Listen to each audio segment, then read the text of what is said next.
Today we're going to be taking and replacing the brake pads and the rotor on this Chevy Equinox.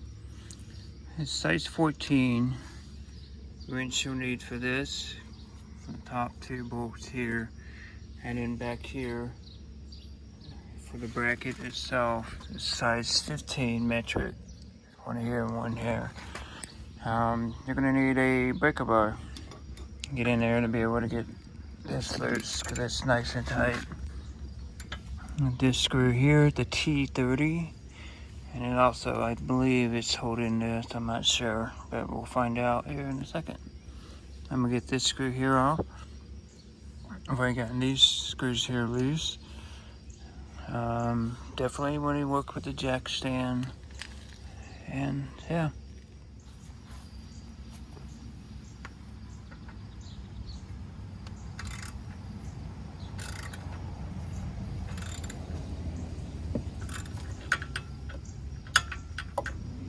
This area back here is too narrow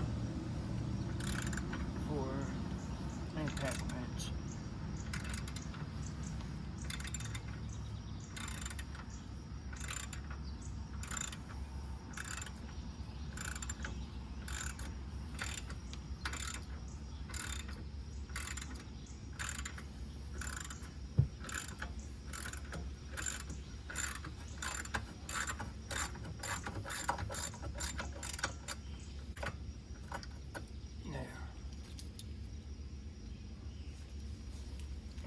The other one.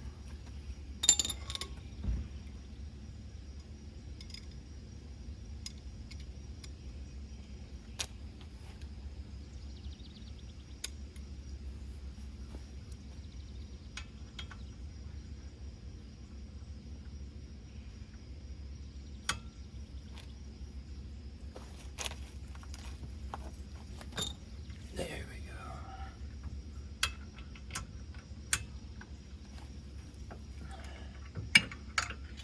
If you ever have to do this, you need a little bit of leverage. Definitely get a breaker bar.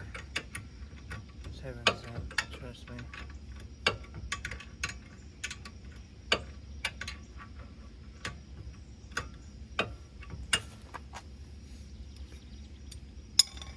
I don't have a air compressor big enough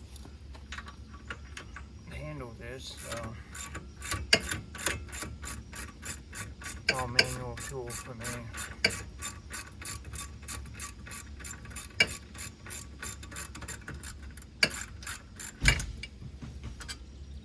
There we go. One bolt out, let's do the other. So I got this off, and the brake caliper off. This piece here, one brake pad came off already. Get that done. I'll leave the other one on. And this here, I believe, it's just to take and press this piston back.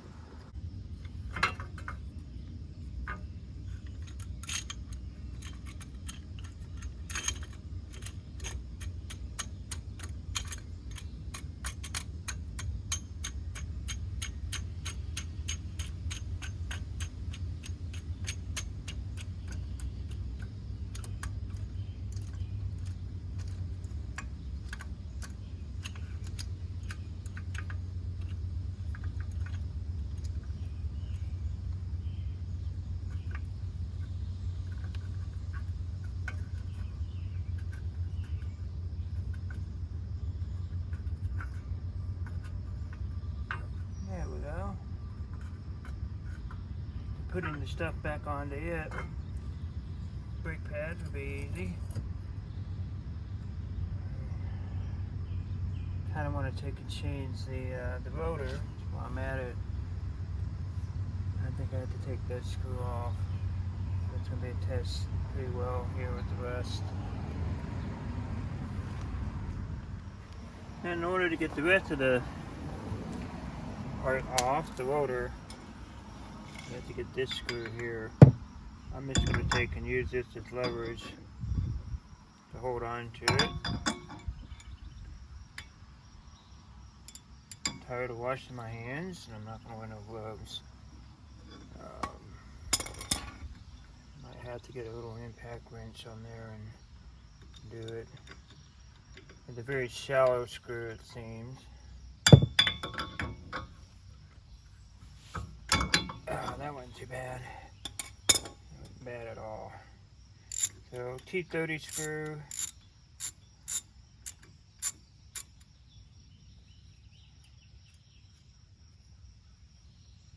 If you're planning on reusing your rotors, you don't have to do this part. And if you're just going to be getting it milled, this one, I'll show you why I'm not going to be using it in just a second. So if you were just going to take this off and get it remilled, you're going to use the rubber mallet. And you see there's a lot of rust here on the wheel hub and whatnot, so you would use the rubber mallet. But I'm not going to. I've been hammering on this thing for a while. Been rotating it, been hammering it, and rotating it, and hammering it.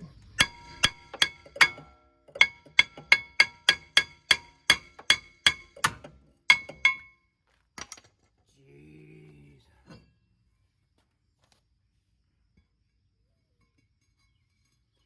Wow, man. That was dumb. Take a look at this. All the rust is inside this thing. I need to get some brake cleaner. This is not something that I'm used to. I'm not used to seeing this. I thought there was just regular disc brakes. Apparently not. Alrighty then. Well, hails. So I got some brake cleaner, brake parts cleaner. So I'm gonna spray this all down and see what it looks like afterwards. Do this live. You know, I wanted to mention this while I was in the video. When you're dealing with this kind of stuff, you're supposed to spray it down with this first. You're not supposed to breathe in this brake dust like this. It's harmful for your lungs. But I didn't have any brake dust. It's all rust, or well, medical particles, but still not good for your lungs. And when you're doing this, don't be on a windy day, because this will take and strip paint. It will take the grease off of your concrete floor too. So, you have a new car or something, you want to make sure it's not blowing all over the place. I'm going to be kind of close anyway with this.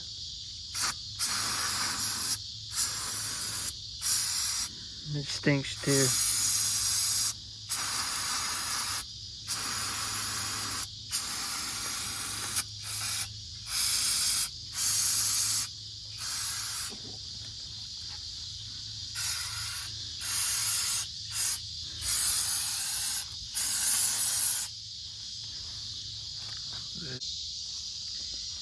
Now I can kind of see the better of the inside.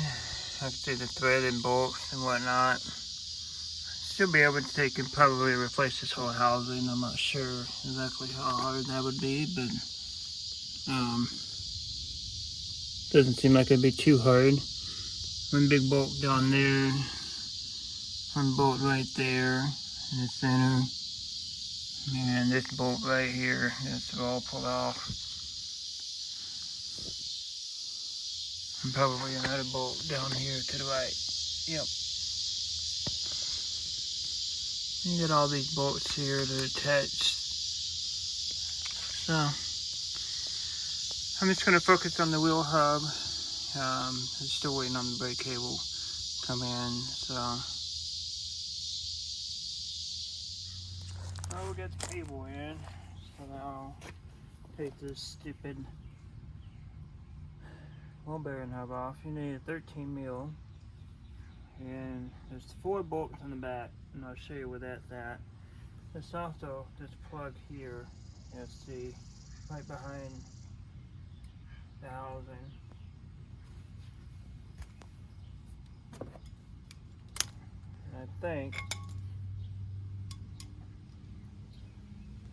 it just unplugs. It might be a fancy way that it has to be done or whatever. We'll figure it out here in a second.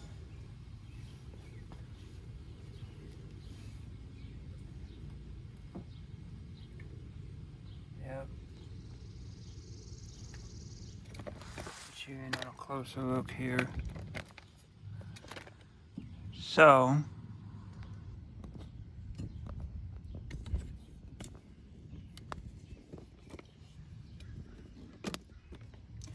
this has a little button here. I'm going to press on it.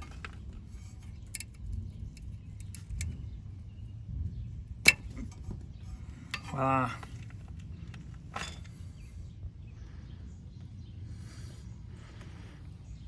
And let me show you where the bolts are in the back. I mean, you'll see them when you get there. Now you see those four bolts back there? I'm going to take them off. Okay.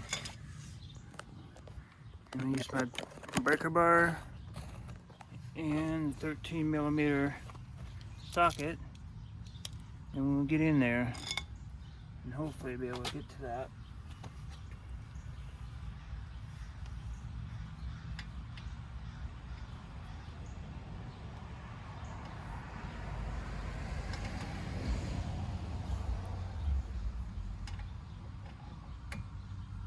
There we go.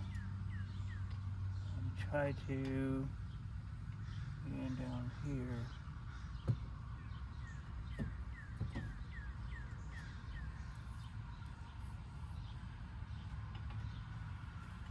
There's some levers.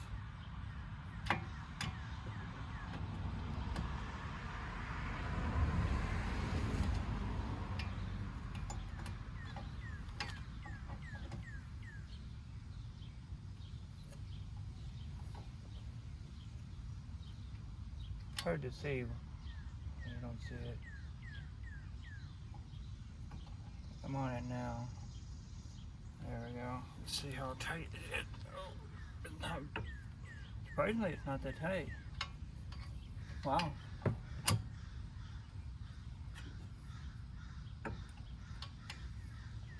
Cool. That's what you want to avoid. So I took and sprayed all this down too with some brake cleaner, that way I didn't breathe in this stuff as much as possible. It might take me a minute to get all these bolts off. While you sit there and drink your beer, and I undo these nuts, these bolts. I'll get to the last one and we'll see you then.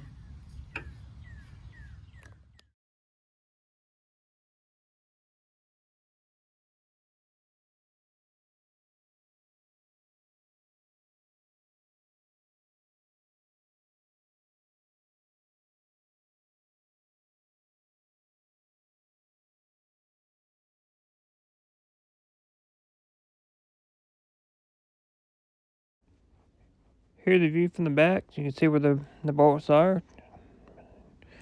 It's in a blind spot, so you kind of have to just look at it.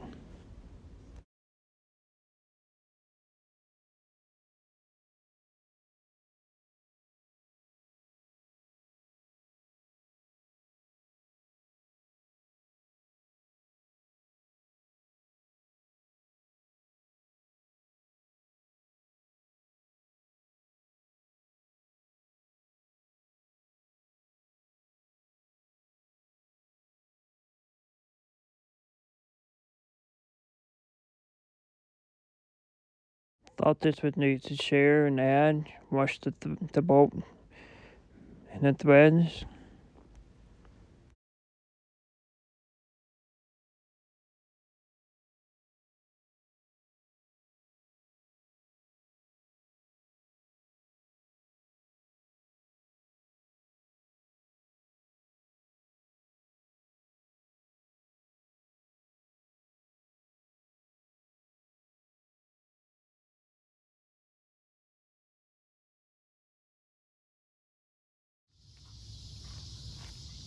If I had a longer ratchet, probably it would have been a lot quicker, but I don't know if I would want a ratchet on there. The air gun that I have, I can't get in there with the hose, it's so stiff. The air compressor I have is very low anyway, so it's not big enough for what the job I need for.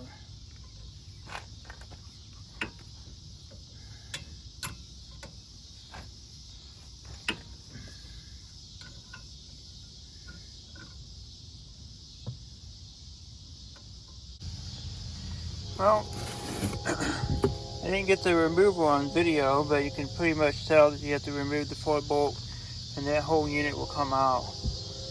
And the side that I was actually working on, it's spinning just fine. I did a wheel check and it wasn't that side. It's an issue with the growling noise. It's actually the other side, which I already had all the parts bought for. So let me show you the wheel bearings right here. This is the hub bearing. Complete the sensor, and you can see it's tight and it hits right there. And I had it where I can move it and show you where it can move. I can't do it with just one hand. That was shot, and hopefully that helped you do something. And you can see what the bolt patterns and whatnot are, screw sizes. And I might have to list these brake pads on eBay, because it does have some life left to her, you know. Jesus, she had some life left to her. See, that's got some. Look at that. That's a whole 1/8 of an inch you got left with that pad. That's got a 1/2 mil. Let me show you what the other one's got.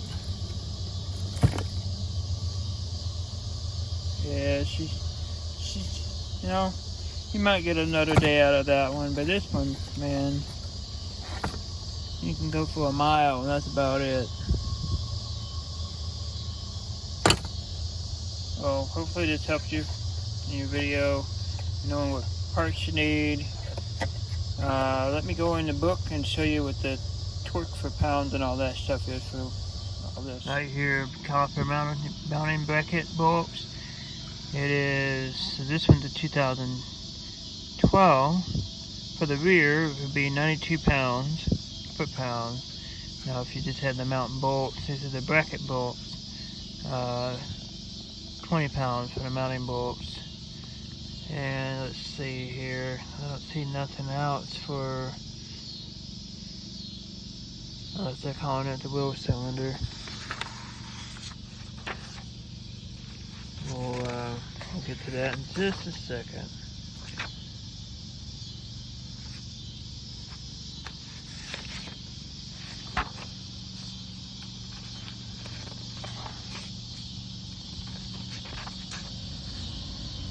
Yeah, I think that's it, the wheel cylinder. I think that's what they're calling it.